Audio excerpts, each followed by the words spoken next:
શિક્ષકોને વેકેશનમાં આભા કાર્ડની કામગીરી સોંપાતા વિરોધ. ગાંધીનગરમાં આભા કાર્ડની કામગીરી શિક્ષકોને સોંપાઈ. પ્રાથમિક શૈક્ષિક મહાસંઘે શિક્ષણ મંત્રીને પત્ર લખ્યો. આભા કાર્ડની કામગીરી અન્ય વિભાગને સોંપવા માંગણી. શિક્ષકોની 2022થી મળવાપાત્ર વળતર રજાઓ બાકી હોવાની રજૂઆત. શિક્ષકોને વારંવાર BLO, વસ્તી ગણતરી, અન્ય ફરજોમાં જોડાતા અસંતોષ.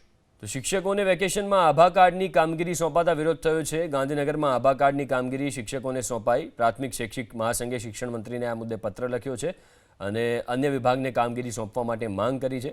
શિક્ષકોને 2022થી મળવાપાત્ર વળતર રજાઓ બાકી હોવાની રજૂઆત કરવામાં આવી.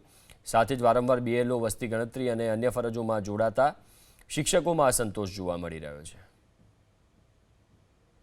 અખિલ ભારતીય રાષ્ટ્રીય શૈક્ષિક મહાસંઘની નમ્ર વિનંતી છે કે જે કાર્ય આભા કાર્ડ માટેની વાત હોય કે BLO કામગીરીની બાબત હોય, હંમેશા અખિલ ભારતીય રાષ્ટ્રીય શૈક્ષિક મહાસંઘ નમ્ર વિનંતી કરતું જ આવ્યું છે કે અન્ય કેડરોને પણ આની અંદર જોતરીને શિક્ષકોને એનો વર્ક કાર્ય કરવા દેવામાં આવે તો આવા વાતાવરણમાં શિક્ષકો પોતાના પરિવાર સાથે વેકેશન ખૂબ સારી રીતે માણી શકે. વેકેશન પછીની જે કામગીરી આવે છે, વસ્તી ગણતરીની અંદર પણ સરકાર પાસે આપણે વિનંતી કરી છે કે વેકેશન ખુલતા શિક્ષકોને આ કામગીરી અને અન્ય કેડરોને સાથે લઈને આ કામગીરી સોંપવામાં આવે એવી પણ વિનંતી કરવામાં આવી છે.